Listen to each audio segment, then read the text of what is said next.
Good afternoon, everybody, and welcome to the Cyber Expo CyberCon 2020, brought to you by Renaissance in association with Technology Ireland, ICT SkillNet, and the Business Post. The topic for this particular session is operational technology security, and I'll be your host and moderator. My name is Paul Hearns. I've been documenting technology in business in Ireland for the last 20 years. So to explore those issues around OT security, I'm joined today by Jonathan Evans, Industrial Cybersecurity Consultant with Claroty. And Jonathan's presentation is entitled Bridging the IT-OT Cybersecurity Gap, and it'll feature a demo and assistance from his colleague, Alistair Macrae. And welcome to the Cyber Expo CyberCon 2020. Sorry, I'm just getting a little bit of feedback there. So, as I said, the first presentation will also feature a demo, and the demo will be by Alistair Macrae, ICS Cybersecurity Consultant with Claroty. So the gap referred to is this persistent notion that between OT security and IT security, there's a gap into which a lot of stuff can fall. So that'll be an interesting approach.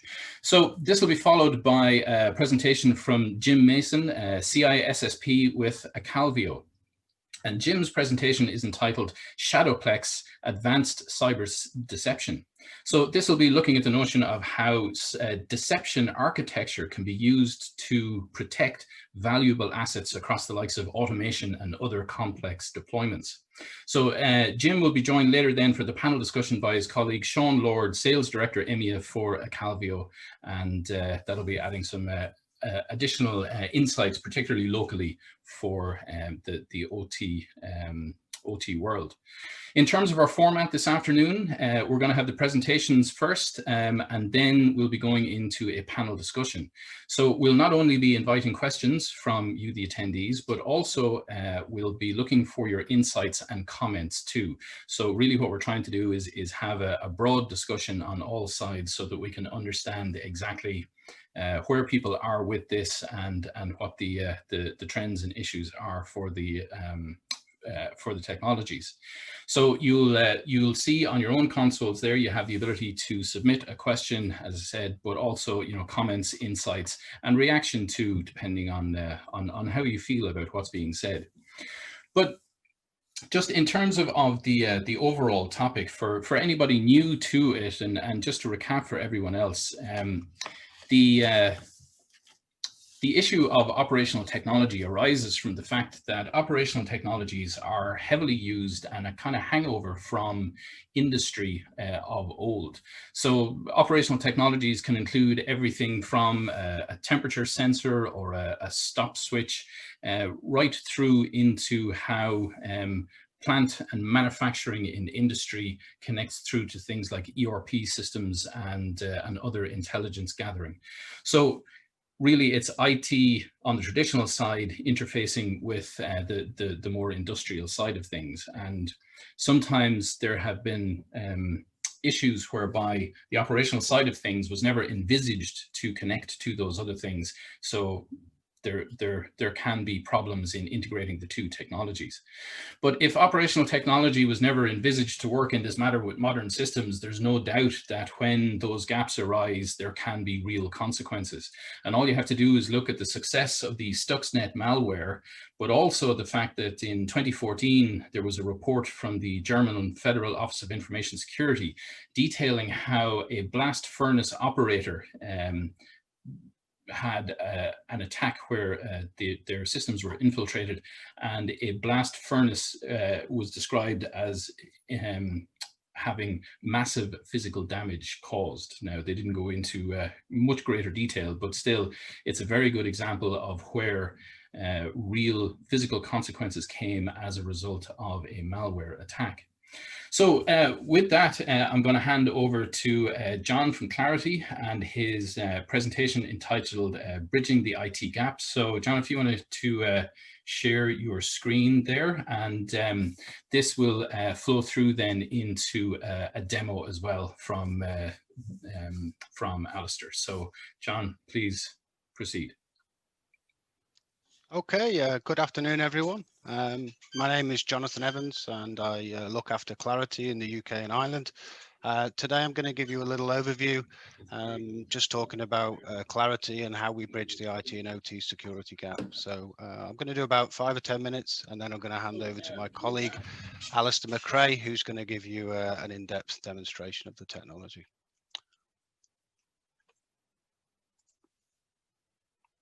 Okay, so a little bit of background on Claroty. Claroty was founded 6 years ago with over 100 million in funding. We've currently stand at around 200 employees. If you do a bit of research on the company, one of the major investors is Team 8, which is a cybersecurity VC house in Israel.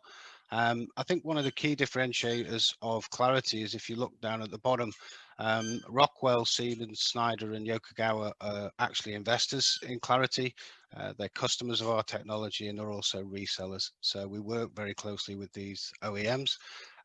Obviously, OT on the right there, we don't want to exist in isolation.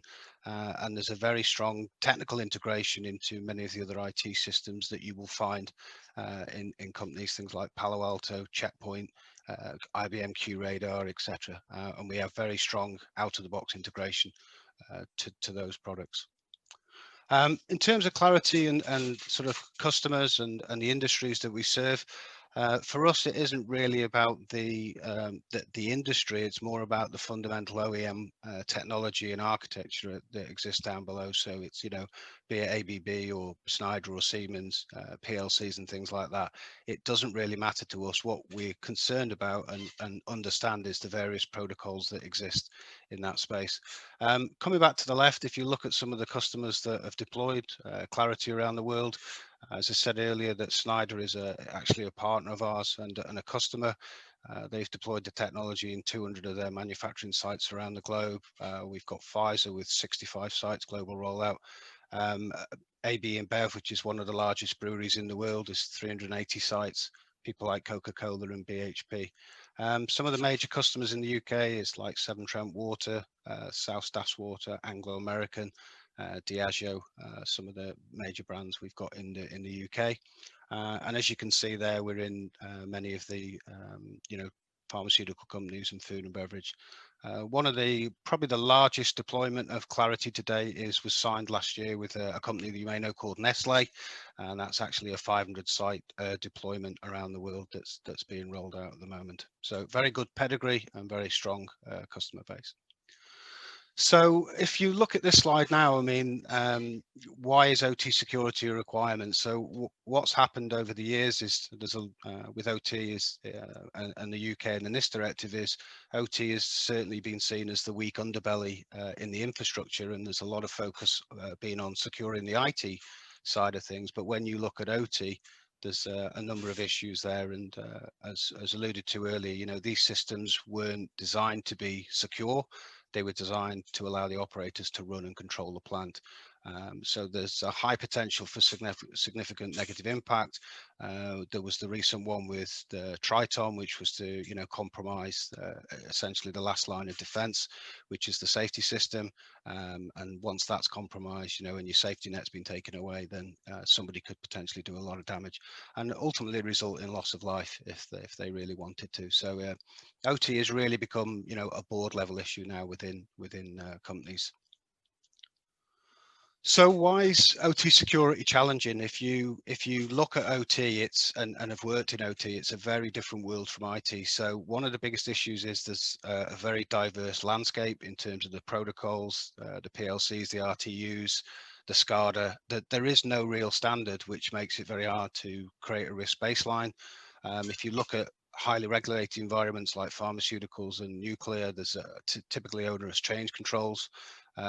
This is probably the major one. It's the the sheer number of various assets and protocols that exist. I've been into nuclear plants where there's equipment that's 30, 40 years old still doing something because of the safety case. So there can be a real issue with legacy and just sheer diversity of some of the technology.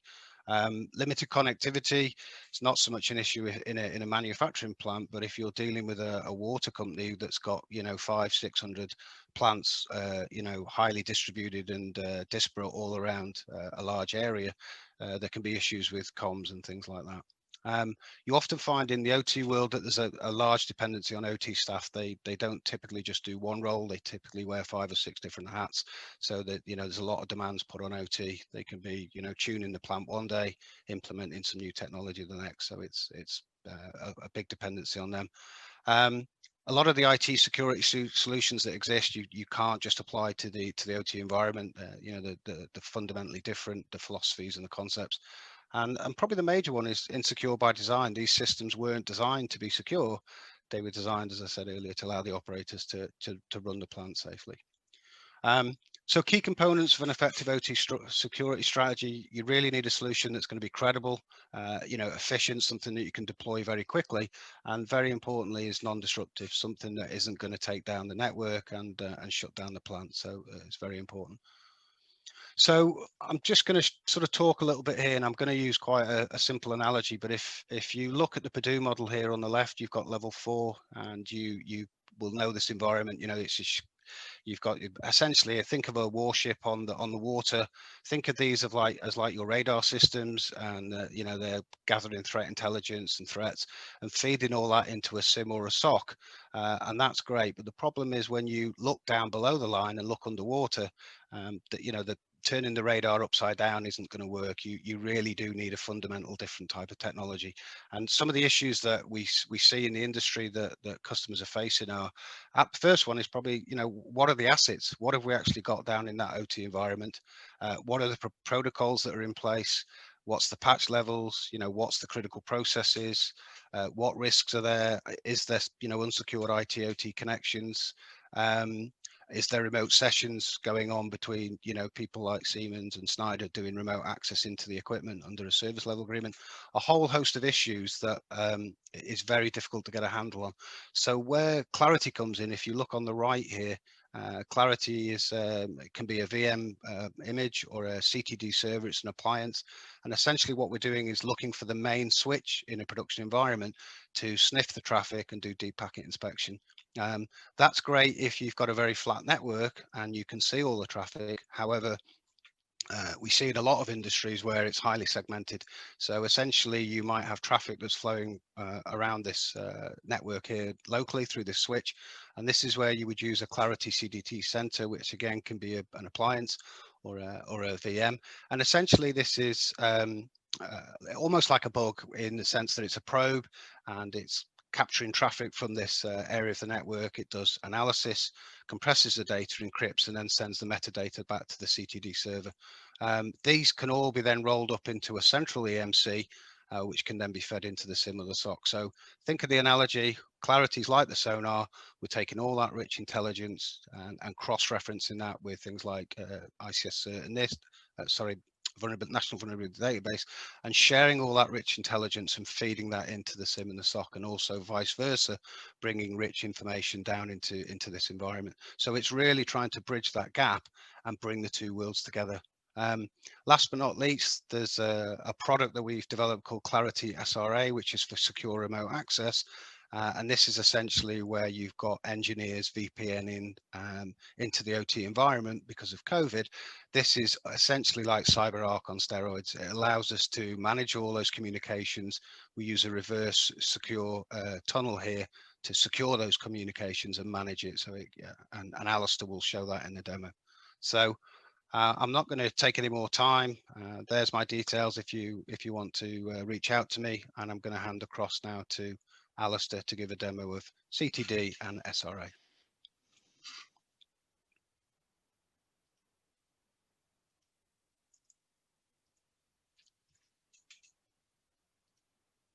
Perfect. Thanks, John. Okay. So, as John mentioned, we've got a continuous threat detection platform that's basically going to sit passively on the network. We try and be as least intrusive as possible.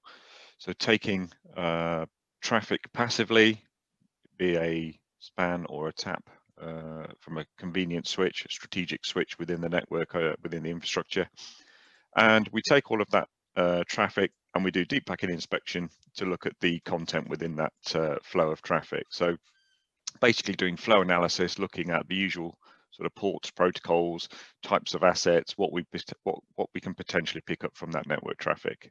So here in my platform here, I've got a bit of a lab with various devices in there, various assets, some IT, some OT, even some IoT actually. So the IoT probably creating most of the noise within this lab environment. But we also have what we call ghost assets. Now that could be a device that's trying to establish communication, or a device or an asset inside the OT environment trying to talk back out to something and it's not getting a response. So the lack of that response we call a ghost. From the dashboard here I can see all those sort of assets, how we split those out, and I'll discover those within the Purdue model, and I'll come on to that as we go. And then similarly, we look at what we know about those particular assets and devices from the flow, and we basically put a risk and vulnerability score around that. So where it may be a Siemens, a Rockwell device, a Schneider device, and what we know about that potential hardware, its firmware, maybe the software versions that it's running, we can do that full matched CVE, as John mentioned, against the things like the ICS certain vulnerability databases. Another thing we do is we bring in many events as we look at that flow, and we parse that information against maybe rules, alerts, third-party rules as well. So things like Snort and Yara rules, you can put in your own as well. And where those events match a specific either fingerprint or a rule, we create an alert. And as you probably know from various cyber attacks, multiple alerts can create a complete story, so a humanly readable story, whereas singularly they may just be incidents or alerts in isolation. But as we start to maybe look at how those planets start to align, we can roll those up into a meaningful story for the SOC analyst or the security team to understand. Now, as John mentioned, we bridge that IT and OT security gap. So it's probably fair to say that a lot of IT security teams are not familiar with OT technology, the ports and protocols and the types of traffic. And then similarly, OT environment engineers or OT network engineers are not necessarily familiar with all the conventional cyber threats out there. So trying to blend that information in the two and rolling that up into something a little bit more meaningful.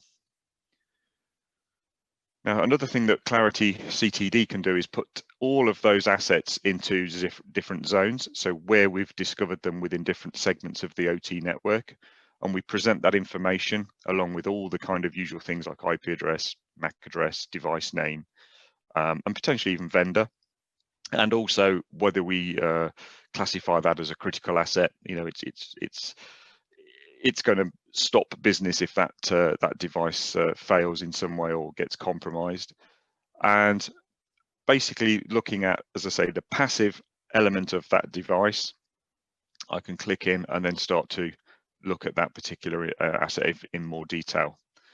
Another thing I can do is present that on that Purdue model, as John mentioned earlier, and where it relates to the rest of my IT stack potentially. So quite a busy scenario there, but I can filter all of this information out in terms of maybe the specific device or vendor that I want to particularly look at, and then map its communication and relationship to other devices and what's talking to it or from it, and in which layer.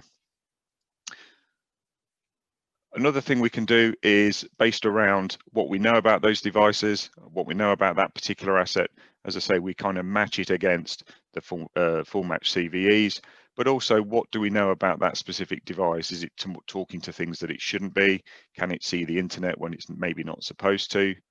Has it got vulnerabilities or current patch levels that need addressing, and so on? So we present those in what we call our insights, and this is akin to a bit of a sort of a to-do list. So to clean up that risk and vulnerability score within the environment, I can work down this list and to clean that environment up.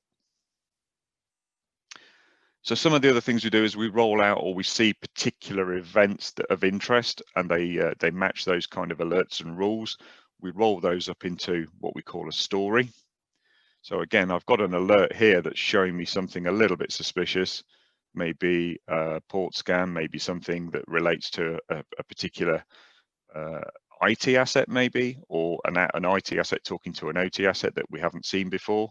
So as we learn and we baseline that network behavior or that network flow, we can start spotting anomalies.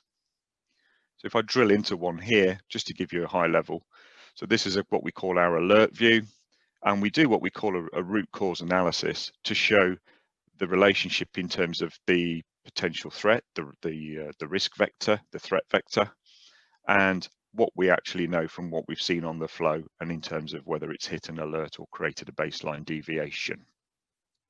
So here I might see our RDP from an unusual device talking into the environment and maybe making some configuration change, which may be indicative of an engineer working remotely, or hopefully not, a bad guy sort of coming into the environment and making some change. Where I see that information as well, another thing that the CTD can potentially do is baseline that specific device.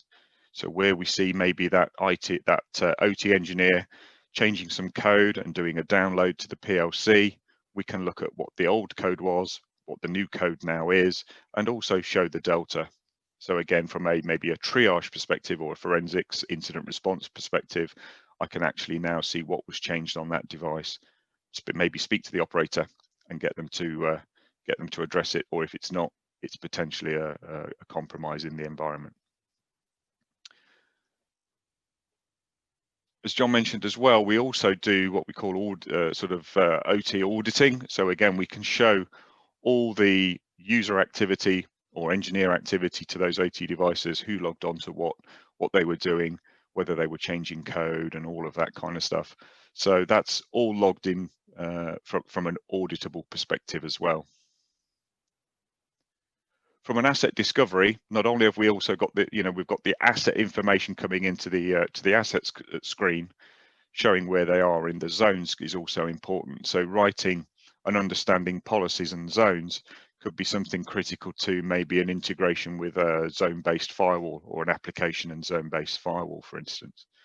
And Claroty CTD can integrate with those other networking type devices, so the next-gen firewalls, for instance, and pass all of that device, asset, and zone-based information to the firewall, so that a firewall engineer can look at those policies, look at that very specific information about the ports protocols, the sources and destinations of that traffic, and assist the firewall engineer in writing those rules. As I mentioned as well, we've got attack vectors. So what devices are in my estate that are kind of the most at threat? To be able to take a 50,000 foot overview and then say, based on what we see from a traffic perspective and also for maybe a risk and vulnerability perspective, this trajectory could be the most threatened. So taking that high level information there. From a complete environment perspective, if I just remove some of the filters, so this is every asset that the CTD can see in my lab, and it's giving me a complete risk sort of list of insights that I need to address. From a reporting perspective, as you may expect, we've got various different reports in there to help you meet maybe compliance regulations. We can also run maybe pre and post deployments in terms of looking at those maybe sort of risk assessment type reports. And then no security platforms can sort of complete without maybe having a self-auditing perspective here. As you see, I've not really done anything in the lab today, so there's actually nothing to show. But some of the behind the scenes integrations that we've also got within the platform, we can do active detection. So that's slightly different in that 99% of the time CTD is passive, but we can do those active detections. So we can send non-pervasive sort of queries out there and in effect behave like a HMI and say, make a very sort of benign query to a device if we need to. It's not ideal in certain environments, but that option is available. And then another thing that we can do, which is completely offline, we can take a configuration file or a configuration project from the OT engineer and upload that configuration project to the CTD to read that file in. So from there, we can then start to see maybe things in and around the specific asset that we've discovered from an active perspective. And that could be things like nested devices, things that are hanging off the back of serial IOs and such. And another element that the CTD will obviously do is from either the active and or passive is look at what also resides within maybe the rack slots of that particular device.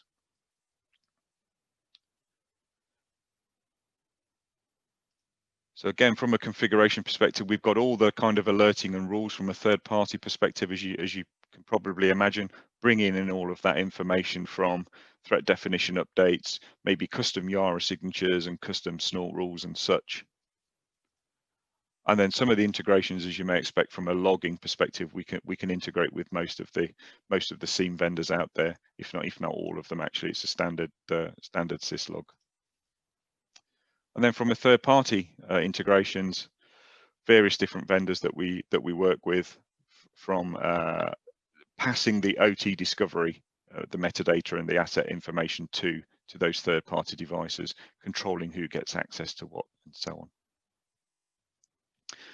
And I'm just coming kind of up to the top of the demo, but the last thing that I just wanted to quickly mention is the SRA. So the SRA being our secure remote access, and the way the secure remote access works is it's a bit like a VPN, but geared very nichely towards OT environments.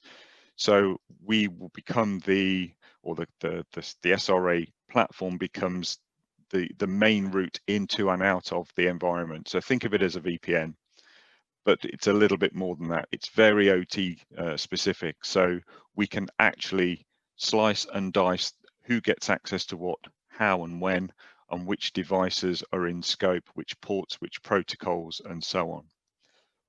We can also control it from an application level.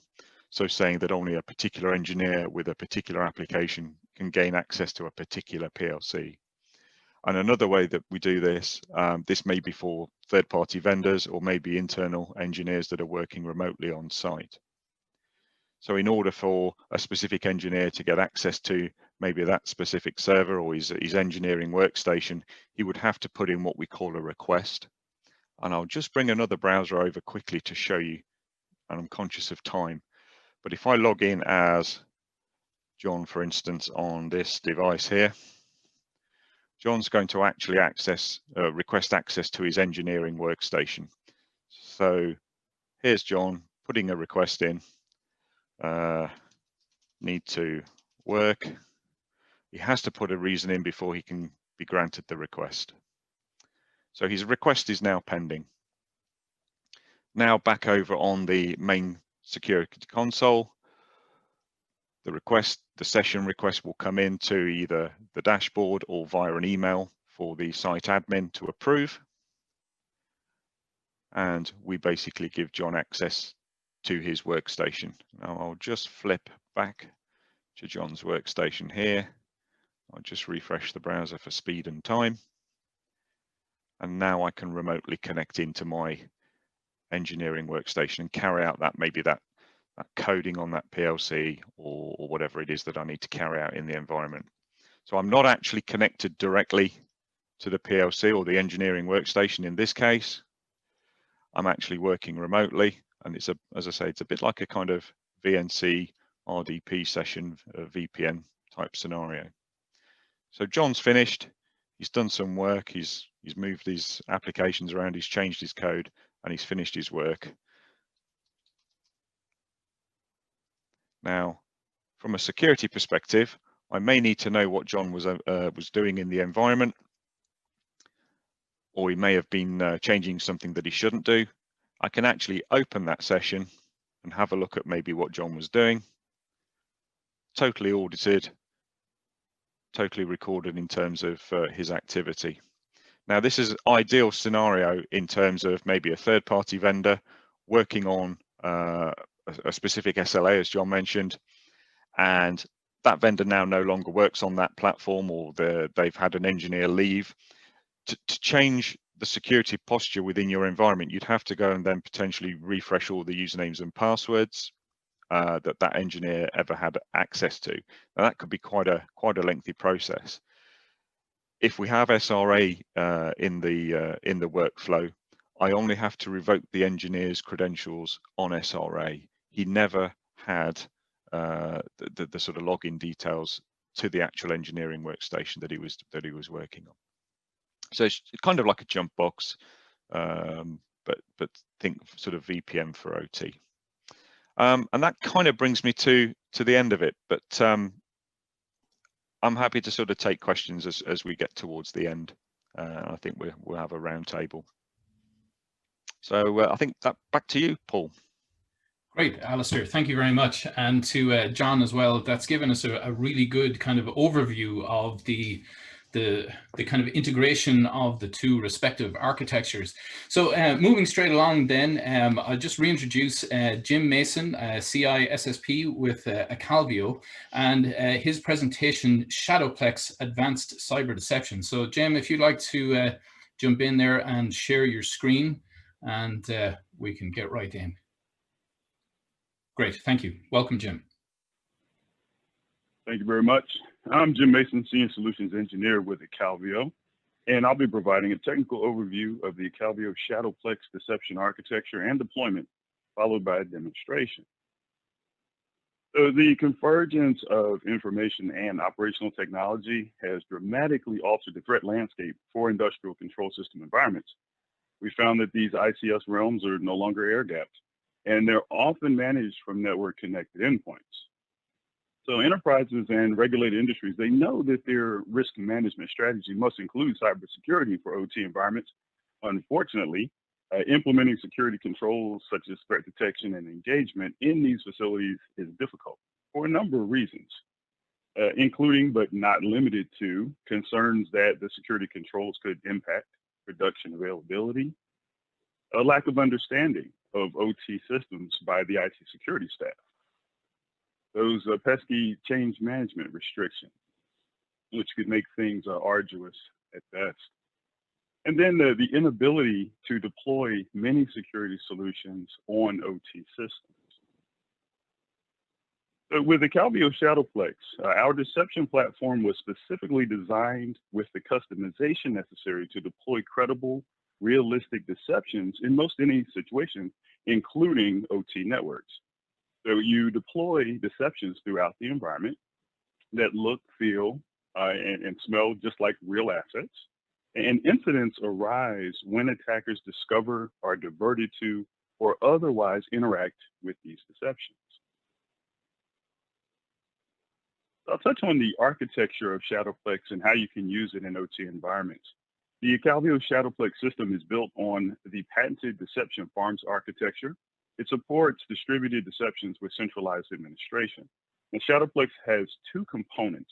The first is what we call the Acalvio Deception Center, or ADC. This is a central server.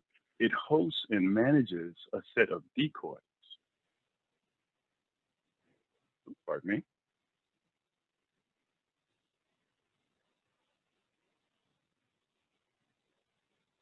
And so these decoys are VM-based systems.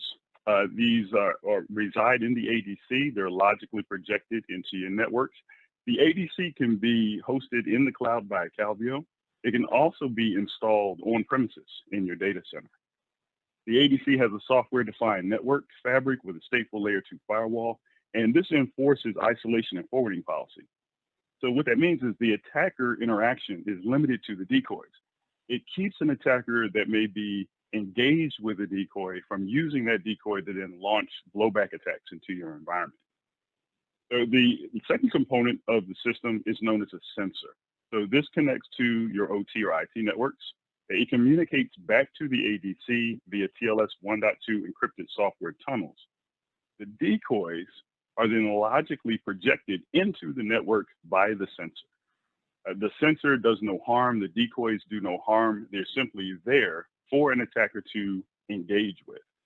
The breadcrumbs on IT networks can point to the OT decoys. So Shadowplex bridges OT and IT security. It's also designed to be very easy to use. So for ease of use and scalability, Acalvio ships with over 150 deceptions. These include IoT decoys, such as IP cameras, printers, workstations, servers. We even have networking devices, such as Cisco switches. And of course, OT systems, such as Modbus and Niagara, which you'll see in the demo. Shadowplex supports 3 levels of interaction when it comes to the decoy. The first is a low interaction decoy.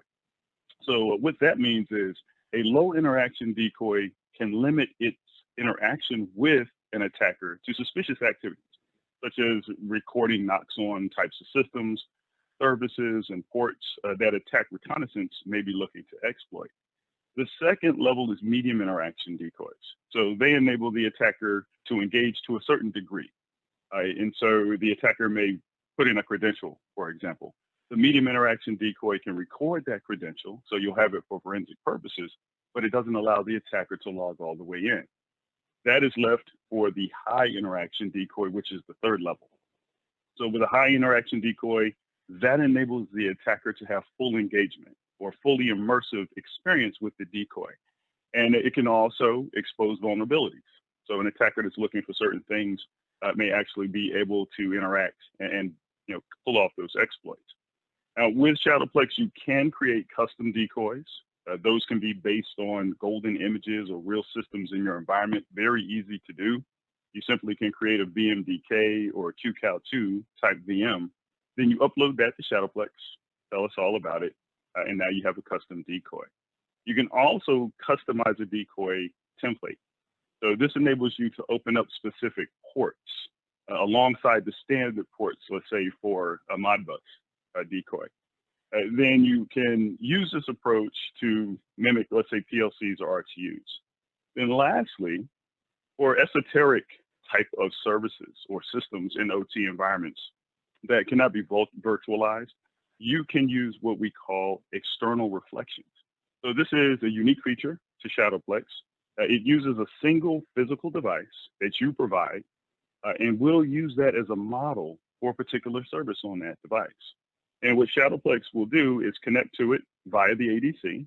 We'll reflect and project that service onto the distributed decoys. This creates a blended asset, and this appears to support both standard and non-standard services. There's a lot of flexibility with this system. I'll walk you through a brief deception scenario. So this is oftentimes people say, well, why would this be something that we'd be interested in? And what's the value? The value is simply that deception is predicated on 2 things. One, an attacker is already in the network, whether they got there from the outside, or it could be an internal attacker, a disgruntled employee, a consultant, a contractor. And so those people are already in and they're trusted. Chances are an attacker will work their way in from the outside. So perhaps they target our device here at 172.24.105.51, for example, with a spear phishing attack. Once the attacker is on, they could run into one of the 4 techniques that Shadowplex provides you from a deception standpoint. So the first is known as a bait. So a bait file is a data deception that you can deploy on a real asset. So think a fake file. The key to the bait file is that it can beacon if an attacker finds it and opens it. This will create an incident in the Shadowplex web console, thus alerting you to the compromise. The second technique is known as a breadcrumb. So this is false historical information. It's also planted on legitimate host systems, and it's designed to trick an attacker. So an attacker that may even be using something like Mimikatz, which is a popular tool for dumping passwords, hashes, and Kerberos tickets from memory, would find the information in the breadcrumb on the real host.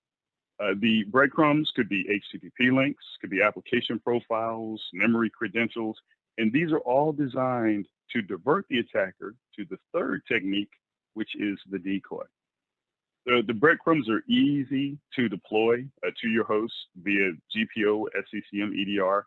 And as I mentioned, we have a number of different decoy types that come with the system to include operational technology decoys. You could deploy SMB V1 file shares. There are workstations, servers, even web servers. The final technique is known as a lure. So think of a lure as a way to make the other 3 techniques more interesting or potentially vulnerable. For example, if you deployed a web server decoy, you could outfit that with OpenSSL Heartbleed or an SMB v1 file share decoy, and you could outfit that perhaps with Eternal Blue. The key is if an attacker discovers one of these decoys and then finds out that they are vulnerable to these particular types of exploits, the attacker is going to attempt to exploit those systems. Here's a sample use case. This is protecting OT systems. So here you see a sample OT IT layout. The IT systems, such as the workstations, tablets, VPN connected remote users are at the top there. The OT systems, such as backnet, cameras, thermostats, etc., they're all on the bottom network. So using the Shadowplex ADC centralized VMs, which are deployed, which is a collection of deceptions targeted for deployment to a particular type of network, or VLAN, and a sensor connected in that OT environment. The decoys can then be deployed in the OT environment to completely blend in. They're imperceptible to the attacker, indistinguishable from the real systems, because these decoys look and are deployed and are even named very similarly to the real systems.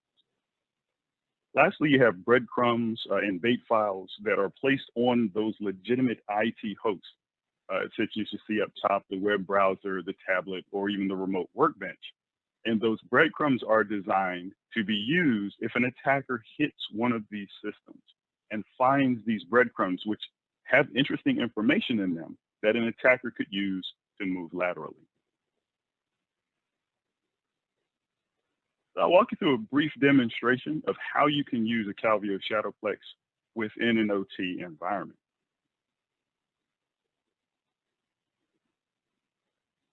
So this all begins with what's known as a playbook.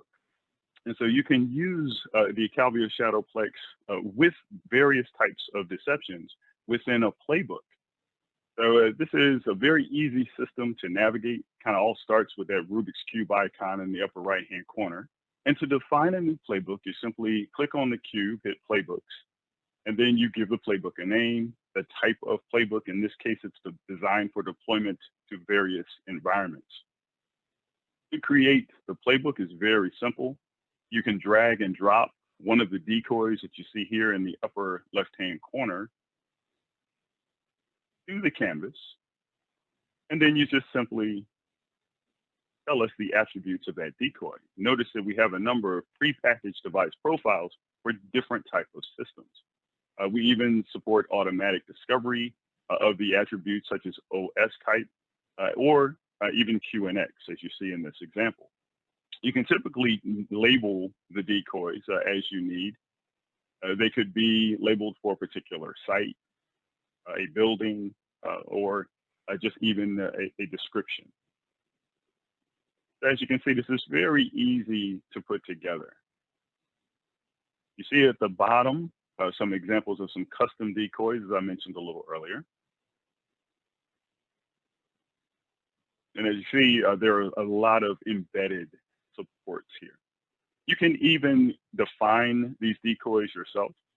You can upload information for them. To deploy Shadowplex is very simple. You can use what we call subnet tags to deploy a playbook to multiple VLANs at one time. So that not only makes Shadowplex very easy to use, but it's also massively scalable to a number of different environments at the same time.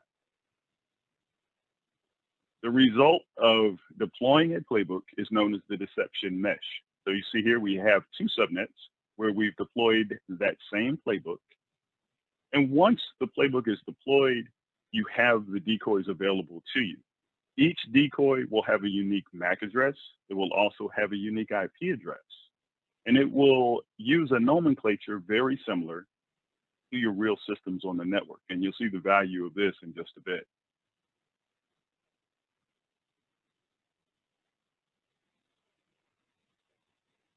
So we'll go back to our subnet list here, and you can see the decoys in the second subnet. Again, very similar to the first, unique MAC, unique IPs, because one of the keys to deception is making sure that the deceptions are believable to any attacker. So we'll go to a couple of incidents. If an attacker attempts to connect to the Niagara decoy, which in this case has a web interface, they could put in perhaps some compromised credentials or even fake credentials that you have deployed via breadcrumbs. And so let's say the attacker has discovered this particular decoy and attempts to use those credentials. I mentioned a little earlier that we have low, medium, and high interaction decoys. In this case, this is a medium interaction decoy. And just by the attacker attempting to connect to that decoy via Chrome Windows, it results in an incident in Shadowplex. As I mentioned, a medium interaction decoy in Shadowplex can record the credentials that were used. You also see the details, the timeline, etc. I mentioned a little earlier that the decoys must be extremely believable. And so the attacker, once they're in, they have to discover where they are. They don't know anything about the environment that they have potentially landed in. So they could use a number of tools to try and discover what's around them. One of those could be Nmap. And so if the attacker attempts to use Nmap-P, in this case, a port discovery on port 502, that attacker is looking for Modbus type of systems. And so because the Shadowplex system is deployed in such a way that it includes information that is very believable, the attacker is unable to distinguish a decoy from a real system. Note that the attacker simply recon this particular environment. And because they did that recon on the decoy, they actually resulted in an incident in Shadowplex. Within the Shadowplex console, we provide IOC information, we record the packet capture data, and even BroLog or Zeek log data. Now, I mentioned that there's a lot of flexibility with the Shadowplex system. In this case, you can even upload your own information or custom profiles for decoys. So note here, we'll select OT Modbus, and you can upload at this point specific profiles. So for more information on the Shadowplex system and Acalvio, please visit us at acalvio.com or contact us at info@acalvio.com. That concludes my portion of our show, and I'll turn it back over to you. Thank you very much, Jim. It's certainly a very interesting approach in terms of the extent of the deception techniques that you can use and the playbook. It's a fascinating response to an interesting problem. But unfortunately, we've just had a message from Sean Lord from Acalvio to say that he has been called away to a client call, so he won't be joining us for the panel. But we are going to start our panel discussion now, and we are going to be joined by John and Alistair from Claroty, who presented earlier, and Jim then as well. So as I said earlier, on your viewing screen, you should have an Ask a Question section at the bottom. So please do jump in there with any questions you might have, but also any insights or experiences or comments you have yourself. We'd be interested to hear whatever you have to say on it. I'll just kick it off though with a question or two just to get the conversation going. And one of the things that emerges from this is, and again, the terminology that was used earlier in terms of the OT-IT gap, and the fact that it's been known for quite some time that a lot of OT technologies were never really designed to interface with the kind of networks and certainly the internet exposure that is so common today. So what have been the recent developments from a technological perspective that are tackling that particular gap? So either from the IT side to cope with the lack of security on the OT side, or through the OT side to try and either I suppose, uprate or replace some of the older technologies. So maybe, John, do you want to take that one first before we pass it on? Okay. I think you'll find, I mean, obviously with there's been the announcement of the NIST directive, And I think the idea being that there's legislation put in place now to sort of push companies to at least start to get a handle on their assets. So it all starts with visibility. You know, you can't protect what you can't see. So if you can get a handle on the assets and understand what you've got and the patch levels and things like that, you've got a fighting chance to move forward and then start to understand some of the risks. But maybe Alistair, you can help me out a little bit more, given your sort of background. You're more from a threat hunting, catching the bad guy type thing, and how they attack. Yeah, I mean, from what I, if I apply my kind of forensics and incident response background to it, what I've learned and what I've seen since joining Claroty is being able to get that forensic information, not necessarily from the OT device itself, but looking to maybe dissimilar sources. And do a cross correlation piece. So it doesn't matter whether it's Claroty or any other product in the stack, and it doesn't matter whether it's an IT network or an OT network. What I've often seen is that there's always kind of that security information, the event information elsewhere in and around the estate. Bringing all that together, though, that's the challenge. And then sort of it's a bit like trying to do jigsaw puzzles without pictures on. To be able to sort of piece all of that information together and then say, actually, what does this mean and what am I seeing? What's the meaning behind this event even? You know, it could be multiple events that mean an alert, but I haven't got that cross correlation of those dissimilar sources. Oh, there you go. Patent that phrase. There you go.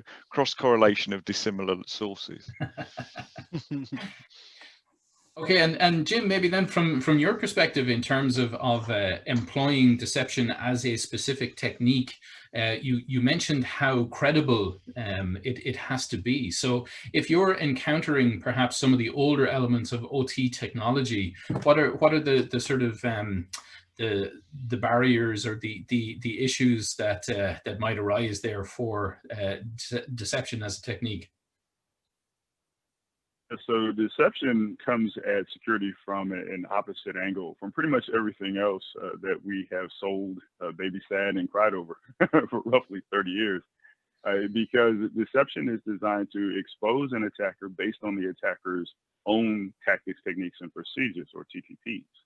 And so once an attacker is in an environment, we have no idea what tools they're going to use. We have no idea the level of skill that the attacker has.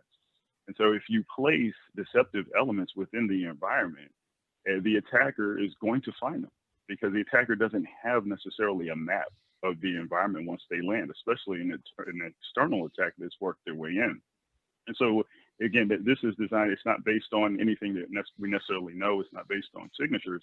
It's designed to allow an attacker to, of their own volition, discover these deceptive elements. These are systems that should not exist. So if someone touches those systems, you have a bit of a problem. Outside of a scanner, which we can allot for, the attacker is trying to, as you saw in the demonstration, discover via Nmap particular systems based on a particular port that should be open or may be open on those systems. The attacker is looking for something that they can use to exploit, essentially exploit those systems, or at least move laterally. And that's why deception is so valuable, because the attacker can't tell the difference. Okay. Well, coming back then to a more practical side of things, then, where organizations are looking to sort of extend their visibility and intelligence gathering capabilities. So let's say an organization that might have quite a lot of legacy infrastructure and architecture, particularly on that industrial side, as they get more sophisticated with their IT systems and their applications in particular, and they're looking to bridge that gap, what are the first considerations before they start making those connections? Like, what are the kind of critical steps to avoid the pitfalls before they go?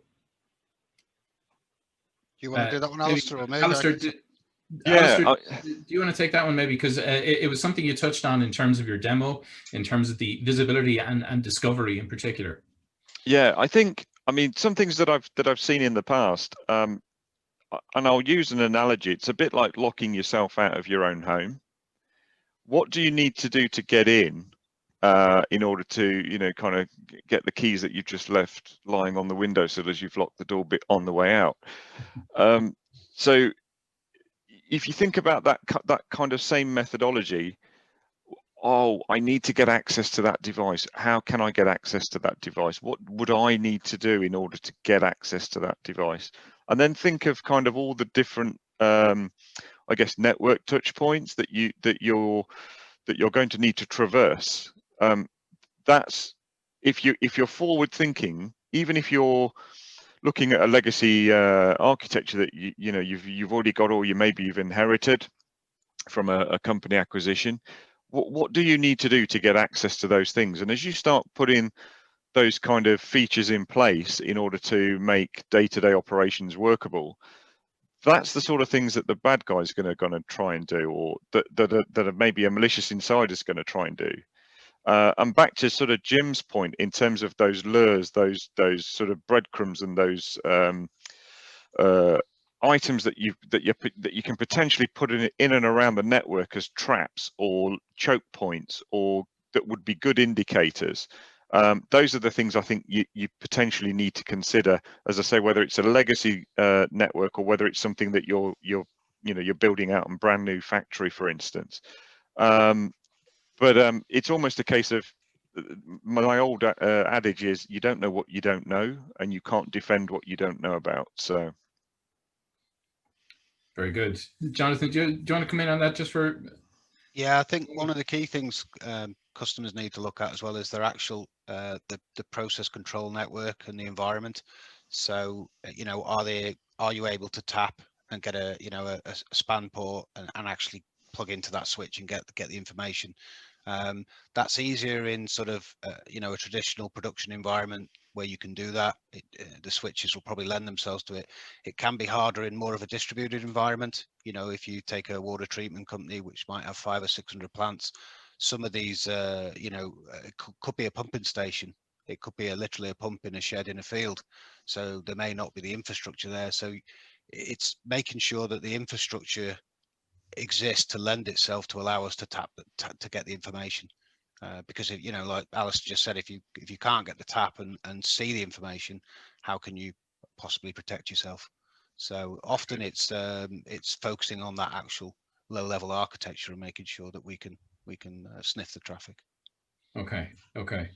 Well, one of the things that you've both highlighted in your presentations is the fact that logging everything that's happening and having that visibility level to see everything that's going on. So with that in mind, then is there a sort of a typical anatomy to an attack once an attacker gets in? Are there kind of a set of steps that they generally tend to follow? And maybe Jim, if you want to address this one first, because I suppose if you have somebody in a potential ship in a bottle situation, it probably gives you a good opportunity to closely observe what they're doing. So are there sort of typical features to an attack? Is there a common anatomy, or is it simply a case of the skill level of the attacker involved?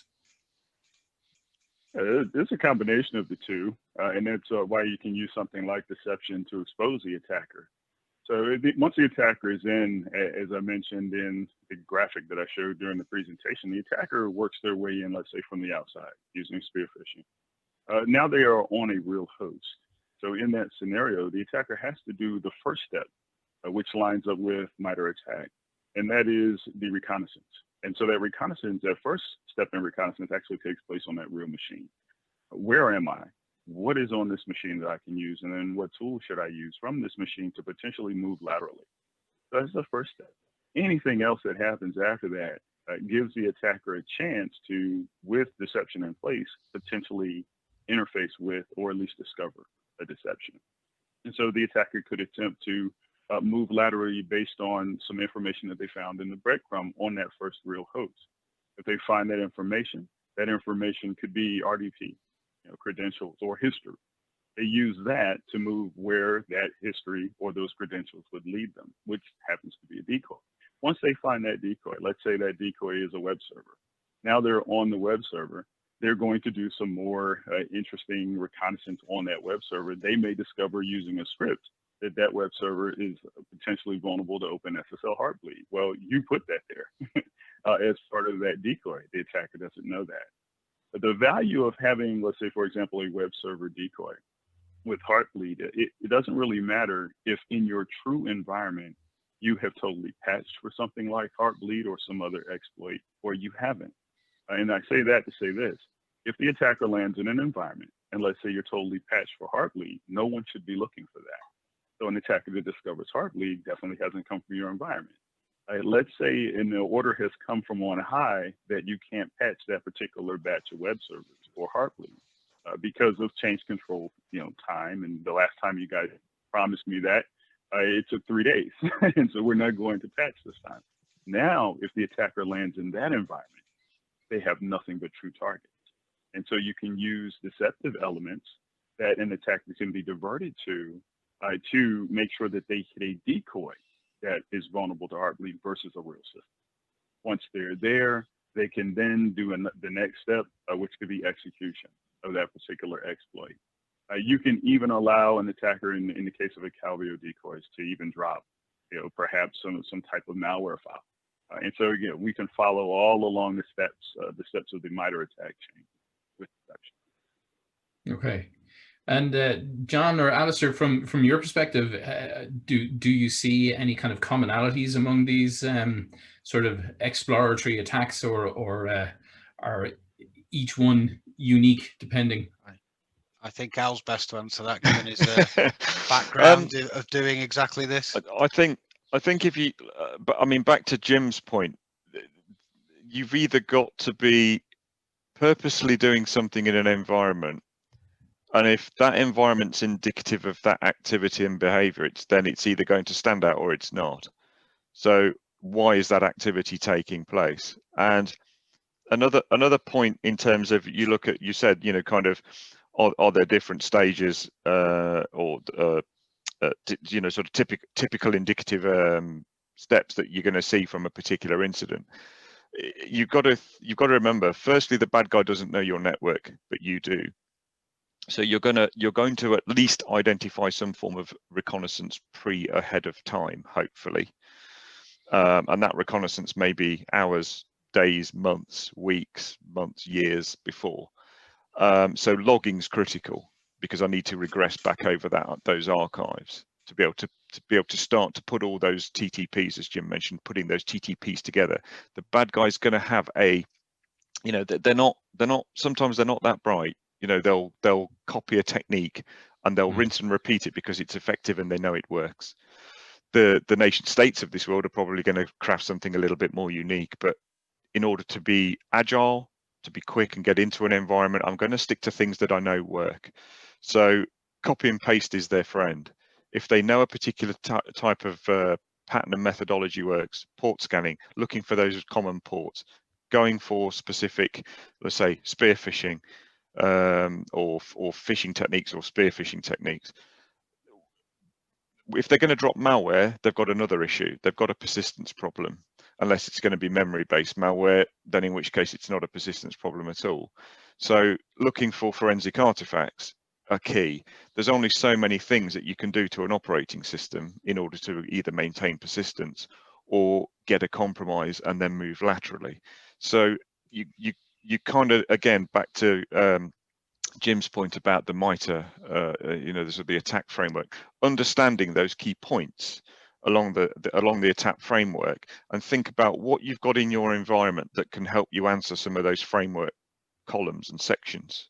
So from reconnaissance to exploit to lateral movement to persistence to all of those things, and then even potentially exfiltration.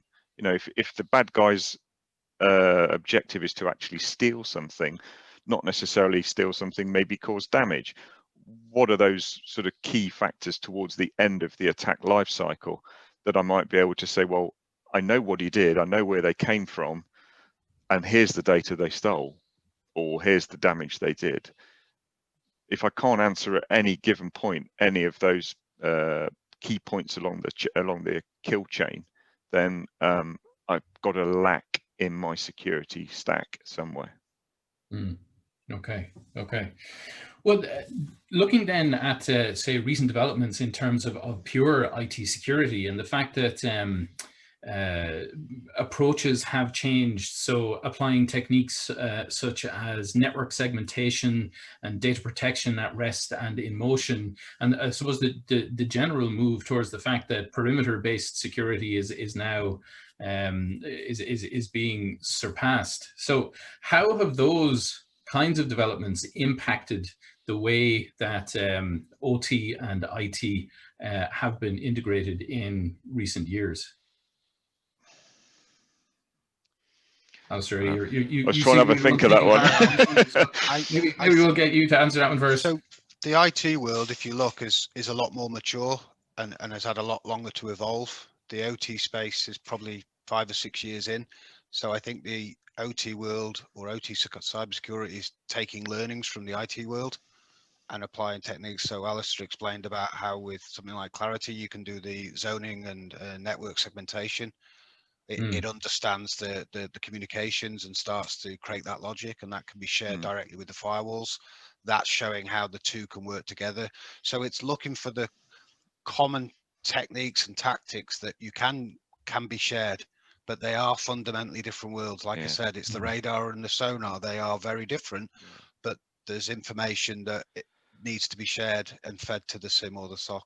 The issue we're seeing going forward is when you start to bring in the Internet of Things, 25 billion devices connected by 2025, or whatever the number is, 1 trillion. The grey area between where does OT end and IIoT take over is getting really blurred, and we're starting to see, the edge. Where is the edge when you bring that into the environments? I think another good point is the kind of, if you think about from the IT perspective, the least privileged access model.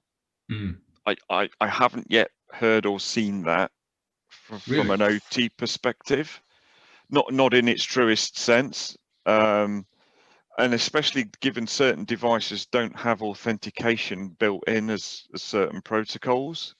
Then I've got devices that have got privileges talking to devices that have got privileges.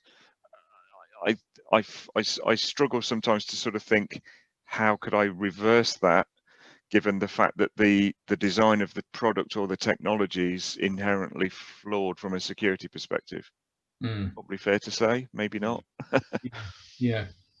Okay, Jim, do you want to come in on that one? Because again, like dealing with the complexity of the constructs that you were talking about, there's probably some indicators there. So what do you think on that? Yeah, so the reason why deception is very effective, no matter the environment, is because you're dealing with fake assets. And the deception space is, again, predicated on an attacker that's already in a particular environment. It's based more on the attacker's activity, their techniques, their procedures, versus anything that you may know about a particular type of attack, signatures and things like that. The attacker is the aggressor. They have to attempt to discover something worth exploring or even attempting to exfiltrate from. And so this is why this particular technology, at least in our estimation, deception has not really found any technology that could, let's say, upstage us. That's evolved or come on the scene because of what deception is. You're talking about things that no one should know exist. So whether it's an IoT camera, in the case of an IoT camera, if the attacker is successful in getting to a real IoT camera, they have eyes in the sky. That's not a good thing. Okay.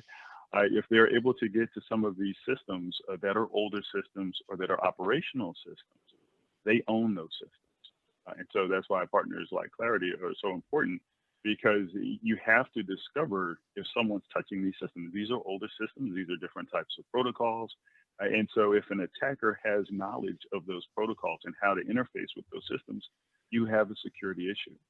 And so that's why using deception to get an attacker from the initial device that they may have successfully gotten to over to a fake version of, let's say, a Siemens system, then now you have the idea in fact in place that an attacker is doing things in the environment, they're moving around, and they have the ability to discover these vulnerable systems.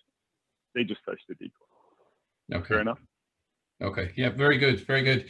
Well, actually, just coming back then, John, you mentioned a couple of terms there that follows through nicely into my next question around the delineations between Internet of Things, industrial Internet of Things, and operational technologies, because certainly at first glance, it might be expected that there's quite a bit of an overlap. So if you want to take that one first, are there any useful, meaningful sort of differences that you can point to between, say, industrial Internet of Things and operational technologies?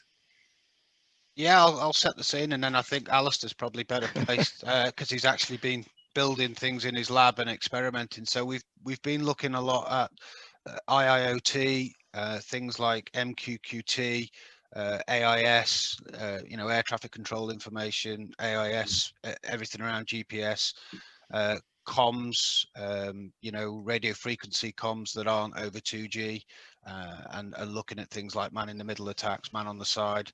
Again, this is, I'm going to defer to Alistair because this is his background and expertise in this space, and it's probably over to you, Alistair. You're better positioned to explain it too. I mean, from what I've seen in the kind of edge devices as well, I mean, Jim mentioned something really interesting about some of these kind of cameras, sort of CCTV cameras that have obviously kind of got small form factor computers built into them, kind of like a Linux type web-based server in them. They can provide different protocols for CCTV. It's not uncommon for those to be kind of distributed in terms of maybe doing distributed denial of service. Those kind of devices can quite easily get compromised. Some of, more often than not, especially if you're thinking maybe citywide or you're a transport hub and you've got these cameras up and down your network, that those sort of things are quite common to be to be sort of used and staged. Some of the other areas that I'm seeing from either an insecure protocol but very easily intercepted, or to carry out like not so much a man in the middle, but it's more man on the side. Taking that telemetry or that traffic off the air, as John mentioned, turning it into something like an MQTT stream or another protocol that we can potentially stream then. And it may be an IIoT device where you've got very small form factor single board computers sending lots of type MQTT data to things like an influx database or a telegraph relay. That information by inherent design is potentially insecure.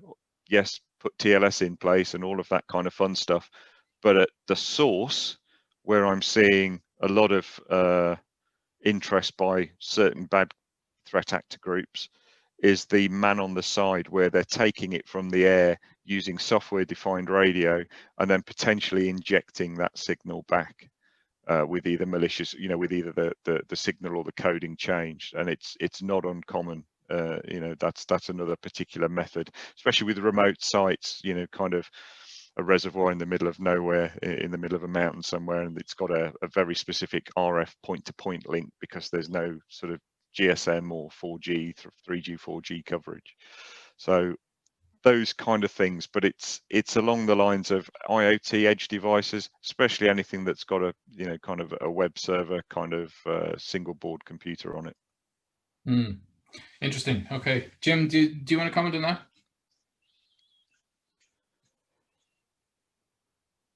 No, I actually don't have anything to add to that. That was an excellent answer.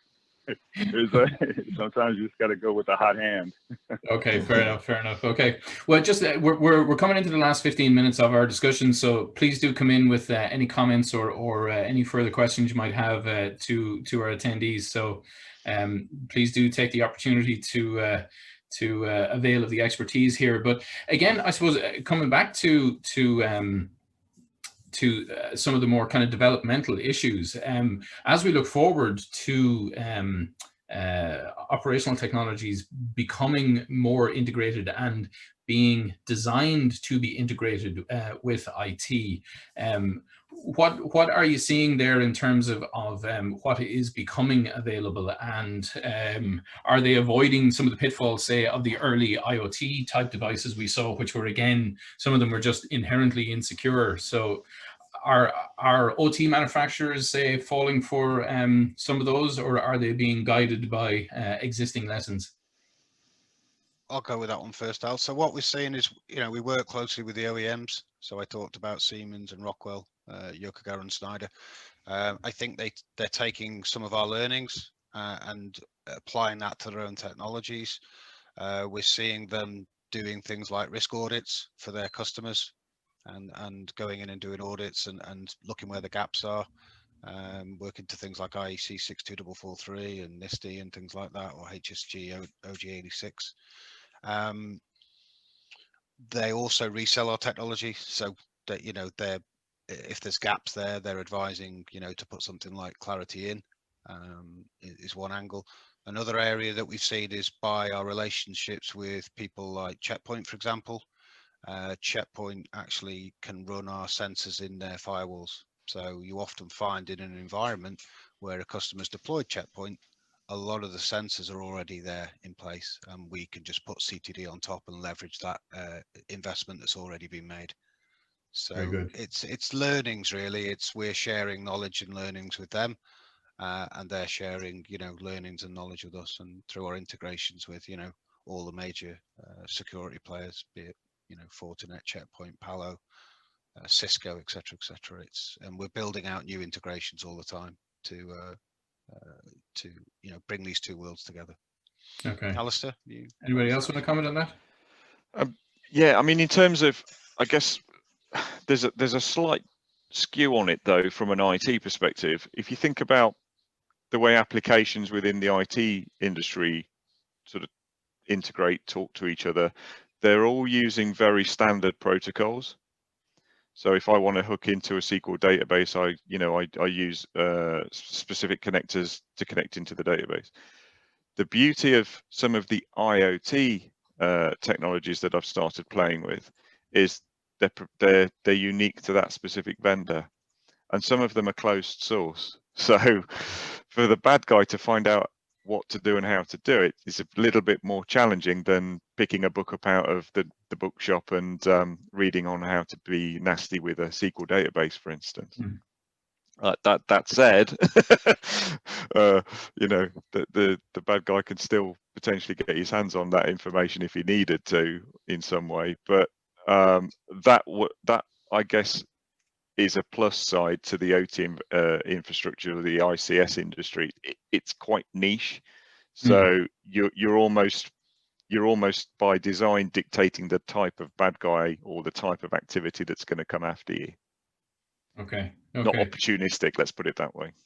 Right. Well, we certainly get the impression from what you mentioned there, Alistair, that there appears to be no shortage of protocols to deal with in these various integrations. But John, you mentioned NIST in particular, but is there a lack of regulation in this field? Would there be a benefit for more standards, say, for organizations on either side of the fence to apply in this area? Your problem really is the diversity and the legacy and the number of OEMs. So like I said, we were chatting with one of our OEMs this morning about the rail industry. There's protocols and equipment there that, I kid you not, is 40-50 years old. A huge problem, and you can't just rip all that out and change it overnight. You've got signaling equipment and cabling and safety systems that have been built up over the last 50, 100 years. And that's one of your issues. This stuff, there's an old adage in OT: if it ain't broke, don't fix it. If it's working, leave it alone. And it's expensive to change it. So the sheer diversity of the number of OEMs and the PLCs and the equipment that exist, this legacy problem isn't going to go away overnight. It's a slow, long burn to fix this and things. So this is why you need systems in place to protect this environment in the short term, because the OEMs are moving forward, but it's not going to happen overnight. And if you look at cybersecurity akin to process safety is the same. It's taken a long time to move forward, and we've had to have some major incidents that then push the industry forward quickly. And I think industrial cybersecurity is going the same way. Okay. Anybody else want to comment on that? This is Jim. Absolutely. You have such an install base of existing systems, historical systems on both IT and OT, on both sides, that enables an attacker to be kind of lazy. Once they're in an environment, what works. And so they're going to attempt to find systems that are vulnerable to certain types of attacks, things that have not been patched. And so that's the value of having something like deception in place that can expose those types of things. On the OT side, we at Acalvio, we've seen a lot of development, for example, with our partner Honeywell. And so, yes, there are advancements, but there's advancement and then there's implementation. There's using of that, your use of that advancement. And that is the long haul. It's going to take a long time to get certain security controls in place, especially in the OT environment. And so that's why you can use something like a deception in an OT environment. You can take your existing systems, even if they're older systems. In our case, that's why we have the external reflection technology note that I mentioned in our ADC. You can have VMs that are based on certain systems. Most of those are modern systems. But what if you have an older system that can't even be virtualized? That's how long it's been. That's why we have the external reflection technique, where we can take information from those older OT-based systems and still use them as deceptions in the environment. So there's a lot that has to be done. And so in the meantime, what do you do if an attacker gets in your environment today? Okay, well, maybe just looking slightly speculatively, or rather looking more on the positive side, are there particular areas or industries that have made this transition well? Or there's been mention of a lot of critical infrastructure type applications, so public transport, but also things like utilities, water, even air traffic control. So is there any kind of vertical or particular area where in your respective experiences you've seen the transition done better than elsewhere? So C&I, you're absolutely right. Anyone who falls under the NIST directive, and it's actually anyone who's an operator of essential service. In the UK, it's about 600 companies fall under that. So they're having to do something by legislation. Do their CAF assessments, submit them to the relevant body and get feedback, etc.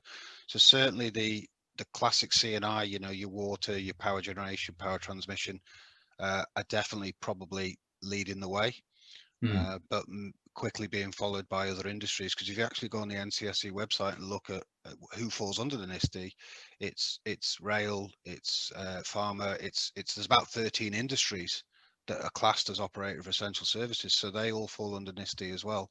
I think with the post-COVID and the way the world's changed, certain industries are becoming much more important, should we say?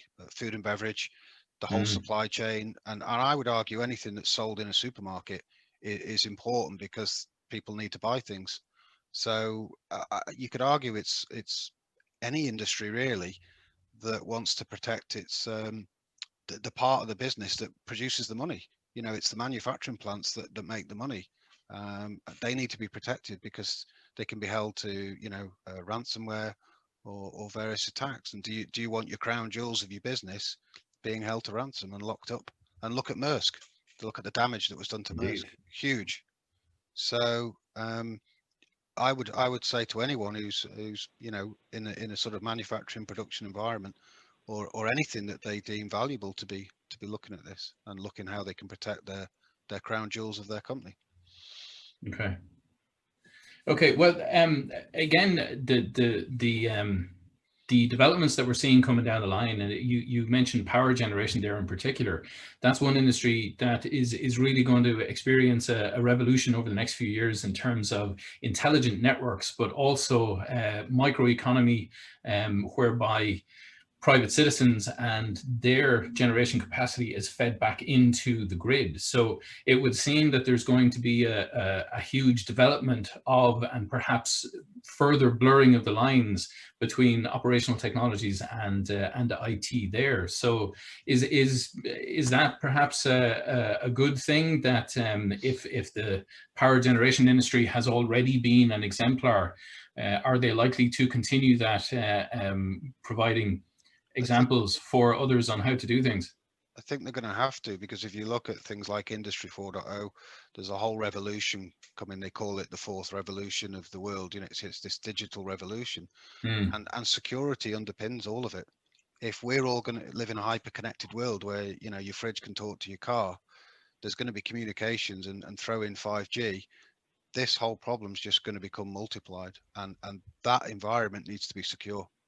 Because there's, you know, maybe there's Jim, do you want to confidential come in on that? Because I know in the US, the power distribution network in particular is shall we say, patchy in quality. So is it something that's high on the public service agenda there, in terms of ensuring that the benefits of the technologies can be brought through? Absolutely. I mean, it's a vulnerable industry and a critical industry here. I would add to that list also, of course, Federal Department of Defense and healthcare. Without a doubt, if healthcare, you know, let's say a hospital gets compromised with ransomware, now your electronic medical records or your EMRs are pretty much locked down, and so you can't see patients. If you can't see patients, you have a problem. So ransomware is a big threat, no matter the industry or vertical. And so, yeah, I definitely agree. Very good. Okay. Well, we're just coming up on time now, really. So what I'd like to do is just round off by asking each of our panelists maybe just for a word of advice, both from the perspective of those who might already be dealing with these issues and managing OT and IT within their estate already, and, as was mentioned, perhaps those who might be facing it as a result of an acquisition or a merger or something like that. So maybe, John, if you want to start first with that, just a final word of advice. I would say to anyone, you know, engage with your OEM. They've got teams there, and work out where you are on the maturity curve. It doesn't matter if you're, you know, if you're at the start or the end. Make a start, perhaps do some audits, find out where you are, and then put a plan together. And you know, don't try and do everything. Don't try and boil the ocean. Just put a nice plan in place and take it easy, and do exactly what you would have done in the IT space. You know, just, it's an evolution, and it's a journey. That's my advice. Okay, Alistair. I would say you've probably already heavily invested time and money in your existing security stack, or you're about to. Empower that with some really good threat intelligence, be that from the vendors and the OEMs that you use, as well as sharing that within industry. And there's lots of sort of sharing platforms for combined threat intelligence.